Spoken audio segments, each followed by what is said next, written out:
Starting. Okay, now we're live. Didn't even give me a countdown. Okay. All right. So welcome, Rich. Dude, thanks for hopping on here. I really appreciate it. Problem. Super excited to break into this conversation. I know that we've actually met at Level Up here this last October, and we had a really good conversation. It was really fascinating hearing kind of your approach to HighLevel SaaS, and it was definitely something that I wanted to share with a larger community. And so, Rich, if you would just take a second and kind of tell us a little bit about yourself and how exactly how you even heard of HighLevel. Well, I have been in the marketing space, if you will, for 10 years. Even when I had a career in corporate America, I was always interested in marketing and how to really. We did speech and interaction analytics in what I did for a career, and so I was always interested in how could you shorten the buying journey, and so through that and then owning an agency is where I came across HighLevel. Oh wow, dude! So, do you have a software background or a development background at all? You said that you were doing. Yeah, I have a degree in software engineering. Awesome, man. Awesome. And so obviously you said that you owned an agency and that's how you came into HighLevel. What was your niche to start out with? My niche to start out with was realtors. Oh, okay, gotcha. And so that was tough. That was tough. Yeah, dude, the whole real estate niche is a freaking hard one. Especially it's kind of unique insofar as you're not trying to convince somebody to buy. Well, at least sometimes you are. Depends on if you're helping real estate agents find buyers or sellers. But specifically with the sellers, like, okay, but now you have to convince somebody to sell, and that's like a completely different type of beast. And so, what kind of stuff were you doing with your real estate agency before you ended up converting to HighLevel? Were you doing like Facebook ads and stuff, going to ClickFunnels, or what kind of stuff were you doing for them? We were doing Facebook ads to landing pages. We were a lot of what we did was really around video and bringing video into their ads so that it made them more human, get them to know, like, and trust you prior to picking up the phone to say, hey, will you sell my house for me? And so really it was all about trying to get realtors to do more videos and really curating those videos for them, kind of scripting them out to get people to know, like, and trust them. Gotcha. And so you said that kind of at some point after owning an agency, that's when you ran into HighLevel. Was there like a particular thing about HighLevel that made you like realize like this is the shit? Like, well, was there a particular moment? For me, it was so this is before, this is when there was triggers and campaigns, and it was a little bit more difficult to build, but for me, the integration of the phone, the Twilio, the automations, being able to trigger different events based on certain actions, that's where I saw the power of it. And being able to automate, or at least start to automate a lot of things, whether it's missed call text back, or whether it's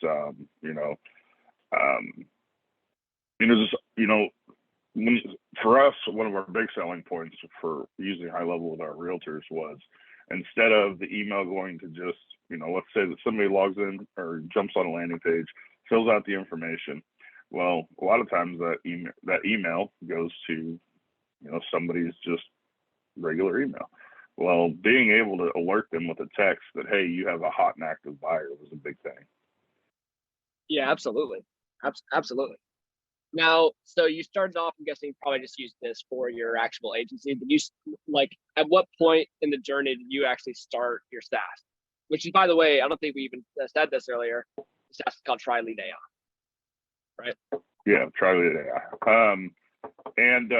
So we didn't really turn it into SaaS until they launched it as SaaS. Once HighLevel launched, the SaaS package, it was a no-brainer for me, because now I'm like, all right, I can kind of package up some of the stuff and sell it as a package as opposed to doing a lot of the, end-to-end user work.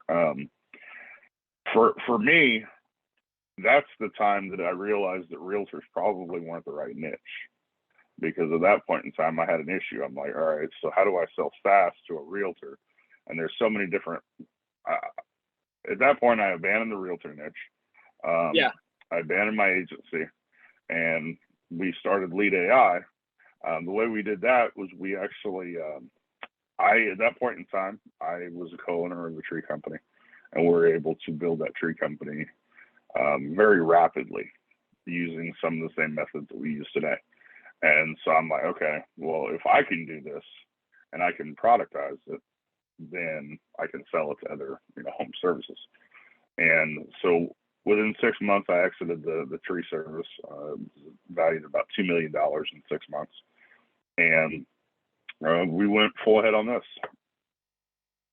Wow, that's crazy. So now are you working with exclusively the tree companies, or I think I saw that on your page that you also are working with roofers now, right? Yeah, so we work with any home service. Roofers, plumbers, pest control, tree services. We kind of broadened to all home service niches, just because it was easier at the beginning to kind of get more exposure to just tree services. Depending on where you are in the U.S., the population of tree service companies is either very high or very low. So like in Kansas, they're very low. There's not a whole lot of tree services because most trees are like tree rows and fields, right? But if you go to Alabama, where I was living, there are hundreds of tree services. But we have a good mix of all the different trades. Okay. And so obviously with you working with, multiple niches, the kind of question of product comes to mind. Do you have like a particular CRM setups or snapshots for every single one of these major kind of sub niches? So that's a good question. Yes and no. So we have a generic snapshot that works for all across all niches. And what it really boils down to is missed call text back, missed call reporting to the owner, because a lot of these companies have a secretary, and I don't know, a lot of people don't really know how important it is for a home service company to answer the phone, apparently. But you go in and you're like, hey, you guys missed 40 first-time phone calls. And your average phone call is a possible lead value of, let's say, $1,000. You just missed out on $40,000 in opportunity. Yeah. And so that's really where we start. And then we, from there we build out, we have a generic 12-month newsletter for each niche, and just a bunch of other automations.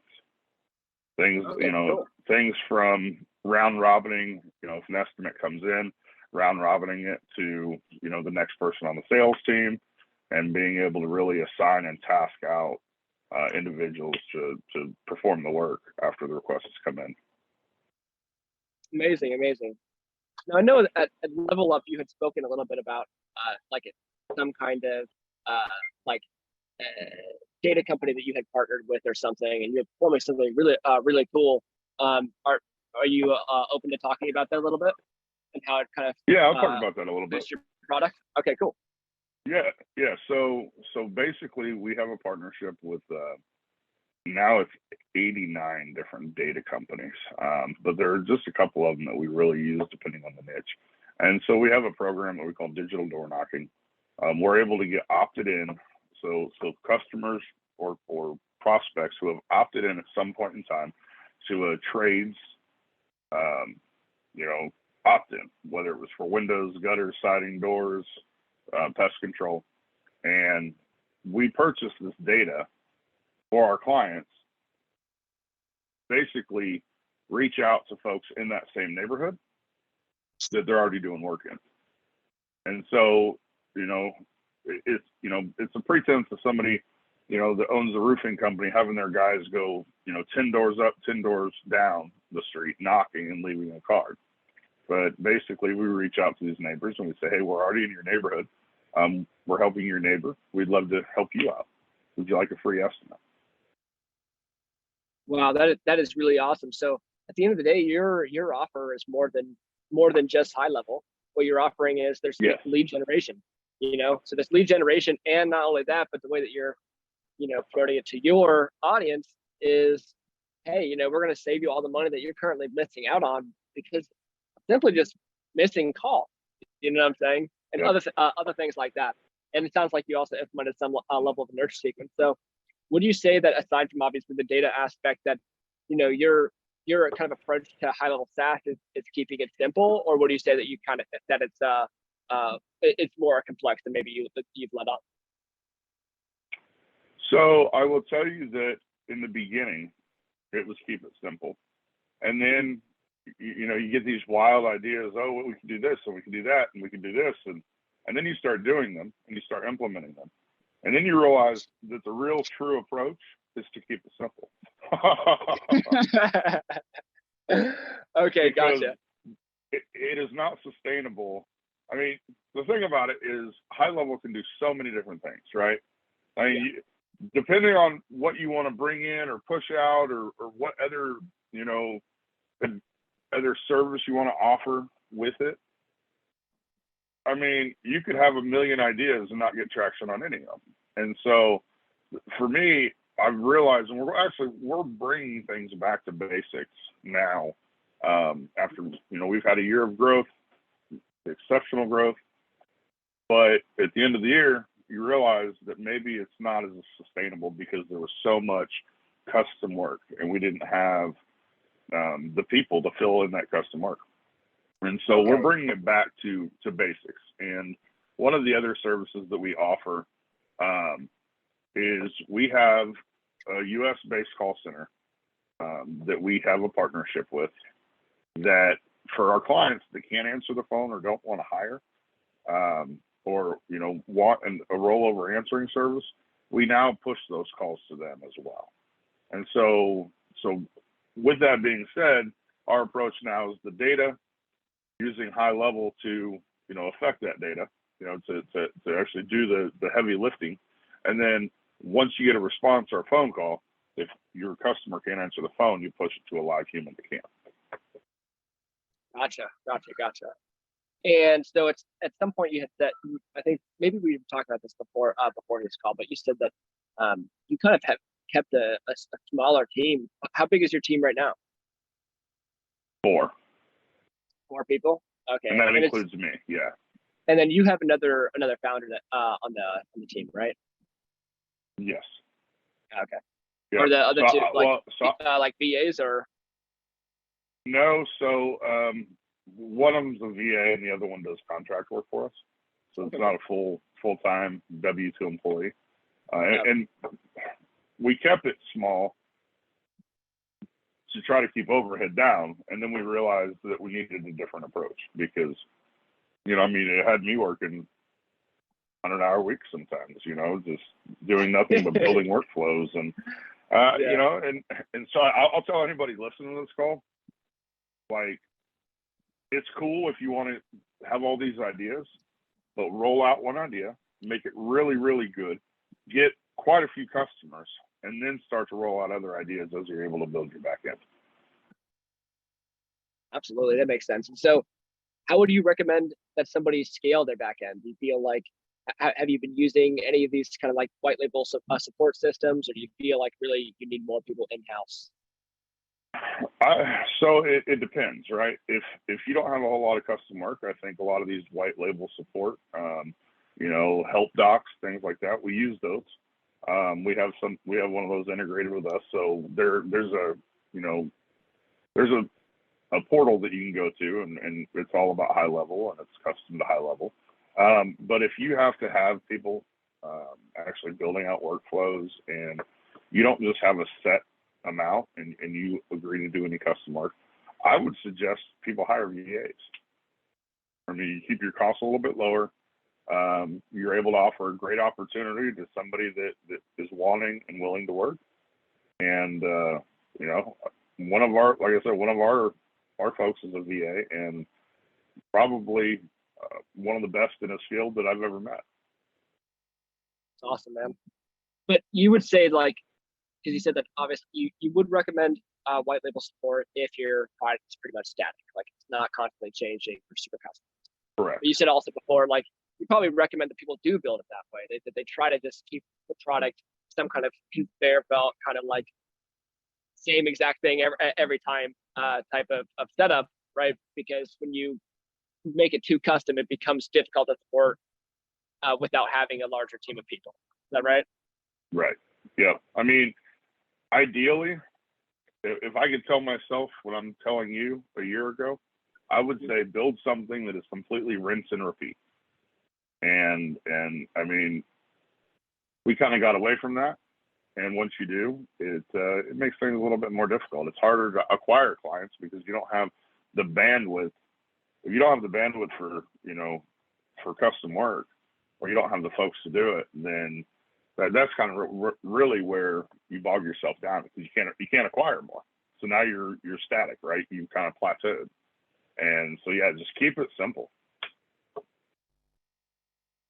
It seems to me like if you're trying to go about it in a way where you are doing custom setups, for people, there almost has to be some kind of large setup fee, right? To compensate for like the actual amount of work. But like at the same time, if in order for someone to utilize HighLevel, they had to have some like ridiculously over the top setup, then maybe it would be best for them to go to figure it out themselves to some degree. Okay, cool. Well, I was wondering, so you had an agency, obviously, that you transferred to the SaaS. How did you start getting your first customer? Like, how did you go about marketing? B&I, to be honest with you, B&I is really what I did, and then from there, trade association shows, just really. So we had built out a demo on the missed call text back feature, and that's really kind of how we got people in the door, and so it was word of mouth, B&I, and one thing that I learned is I was in Birmingham, Alabama at the time, and the B&I presence there is very large. They have, I want to say, 1,000 members, something to that effect, and so when you're a member of one group, you can actually visit other groups. And that's what I did. And I just demoed what we were doing, and it started to grow. Okay, cool. And you said that you'd even go to trade shows too. Yeah, and I'm trade assuming shows, with that same demo. Yes. Yep. Another thing that we did was like tree service association meetings and things like that. We partnered with the tree service association. And so for us, it was, we have done very little actual marketing. Wow. And so right now, what's the cost for your system? How much are you charging? It depends. So it can be for just missed call text back and a few other features. We start out at $197. But then if you get up to our live rollover with our full suite for home service business, it is $1197. Oh wow, nice. And so is it just those two packages then? Yes. Well, we have mid packages, but I don't ever recommend them to anybody. Okay. A lot of the times the $197 is to get their feet wet, show them what it can actually do, and then we upsell that to, hey, we can have somebody answer your calls for you. Okay. And so are most of your sales then, obviously because you're going to these kind of shows and stuff, are most of them in person? Are you doing an in-person sale? Now we're getting a lot of referrals. We've built, my business partner and I, she's based out of Houston, Texas. I built up quite a presence in central and northern Alabama. And so a lot of it is we're getting referrals. There for the first 8 months, yeah, it was meeting people in person. It was a follow-up call most of the time after that. When it comes to like the trade shows, do you have like any advice for people who would want to take that kind of route for a SaaS they would want to start? Do you have like any kind of general tips? Yeah, so when it comes to trade shows, don't be cheap. Actually, get a booth because we did that at the very beginning, and they don't like that. They don't like you going in there with logoed gear and trying to demo their customers, but you're not paying for a booth.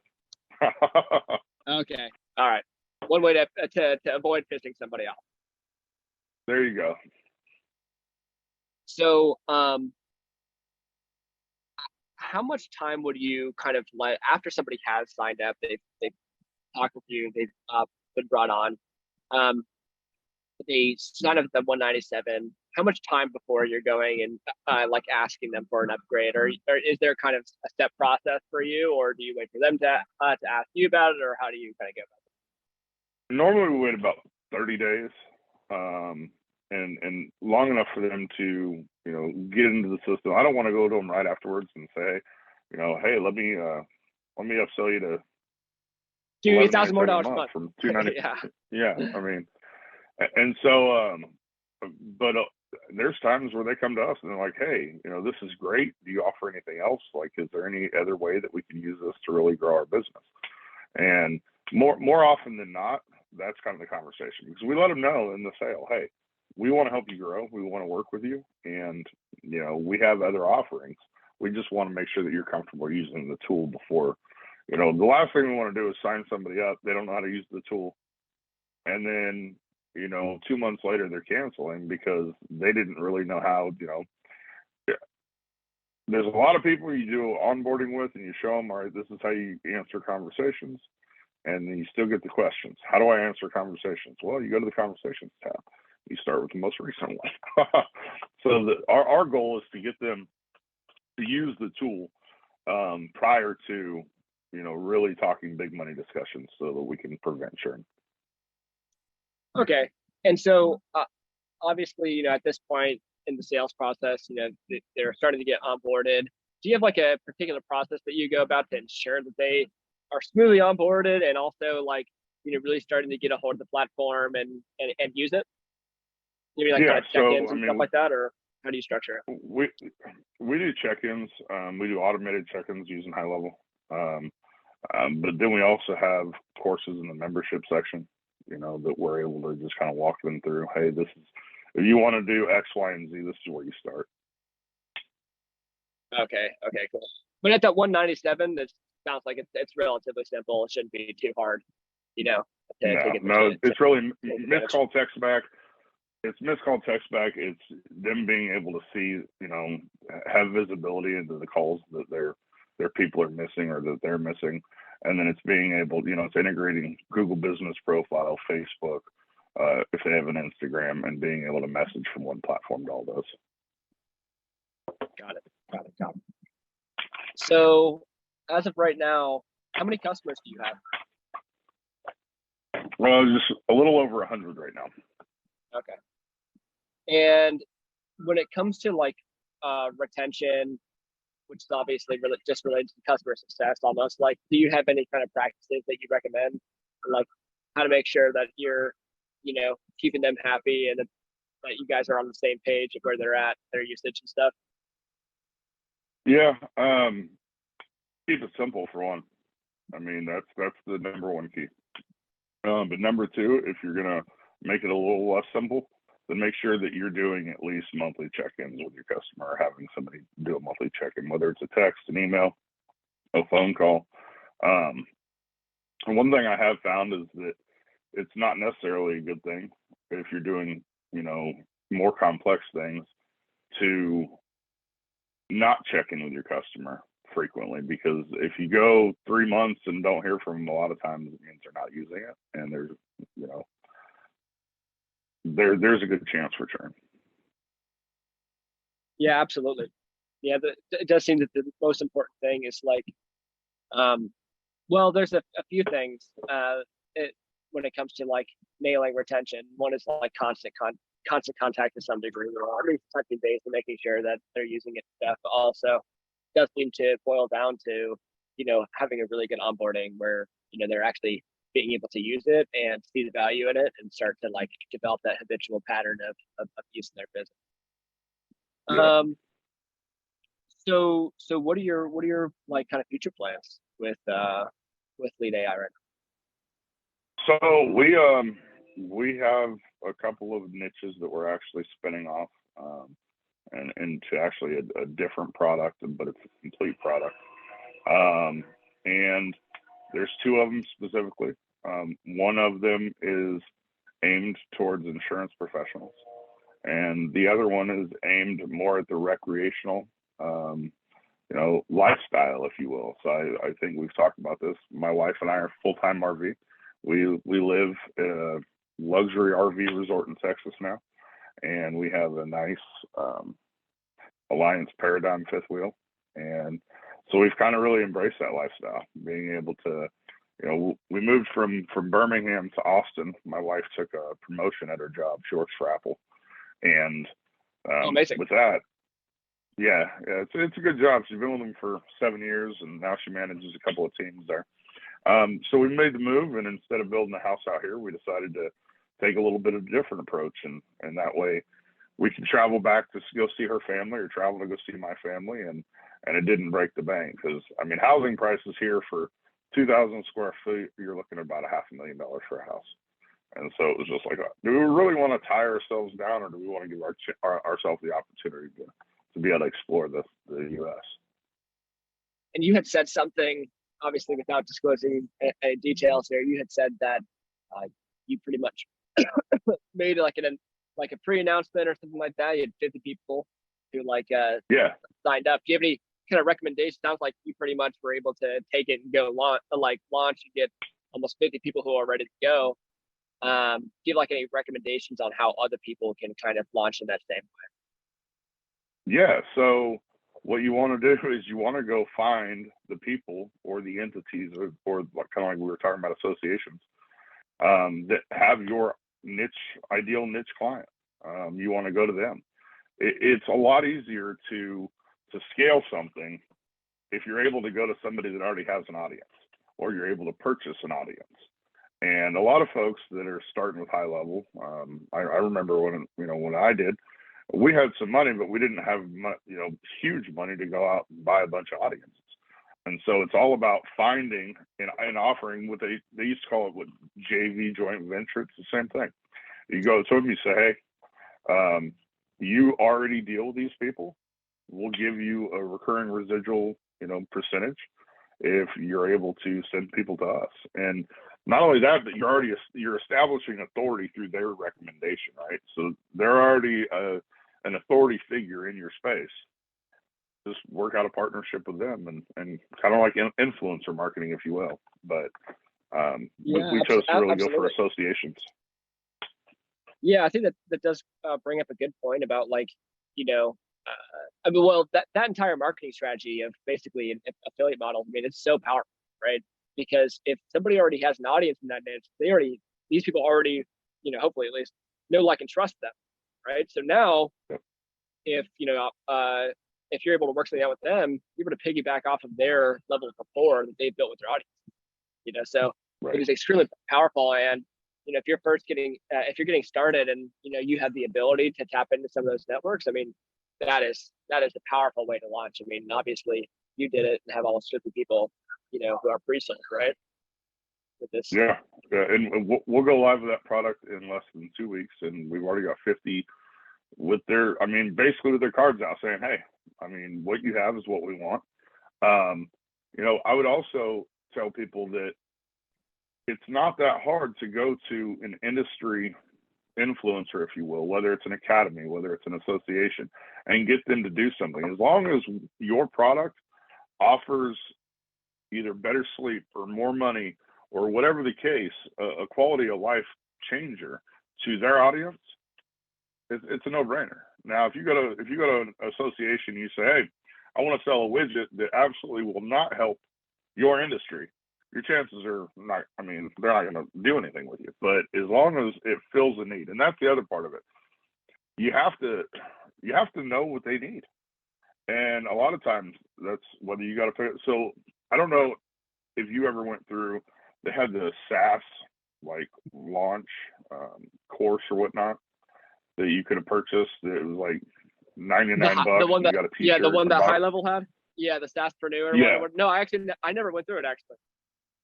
No, well, so one of the things that Paulson Thomas brought up, which I thought was great, was, you know, and they even have these scripts, but it's all about, if you don't know your niche or what you want to sell into, take somebody out to lunch, ask what pain points they have, you know, give somebody a call and say, hey, this is who I am, this is what I'm trying to do, and, you know, would this help you? And if they say yes, offer it to them for free. Say, hey, I'll give it to you for free, just, and then work your kinks out. And that's really, I mean, the one thing you don't want to do is launch a product and then realize, oh, we didn't account for X, Y, and Z issue. Absolutely, man. Well, I think I have one more kind of question. It's a little bit of a nebulous question, so feel free to take as long as you want to answer. But you know, in general, what's the most impactful piece of advice that you think you could give to anybody who's looking to start a HighLevel SaaS in 2020?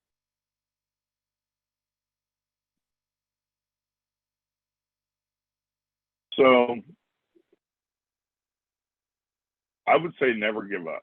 You are going to run into roadblocks. There are going to be times where you're wanting to pull out your hair. There's going to be times where you already have an investment. I mean, I can tell you that, you know, I paid for HighLevel SaaS before I actually signed any decent deals for months. I mean, it wasn't just hey, you know, all of a sudden I launched my program and I have people. No, I mean, I actually had to pay the monthly fee, and I was not getting a return on it. So there are going to be times, and some people can't do that. For me, luckily, I was able to do that. I had enough runway to do so. But just don't ever give up. If you truly believe in what you're doing, and you also have to truly believe in the clients you're helping. And for me, it's a lot of people go into this, hey, I have a way to make money. Fine. But if you're not passionate about it, then you find something you're passionate about, because it really comes out in what you do. Amazing. Well, Rich, thank you so much for hopping on here, and I look forward to checking in with you again after you have kind of launched this second product, taking it to over 100. I'm sure it's gonna be super fast. Yeah. Oh yeah. No, dude, we're excited, and I mean, I've got a timeline. By the end of 2023, I want to have at least 200 on this new platform, in addition to the ones that we have on our current platform. Amazing. All right, thank you so much, Rich, for hopping on again, and I'll talk to you soon. Hey, bud, thank you. All right, bye.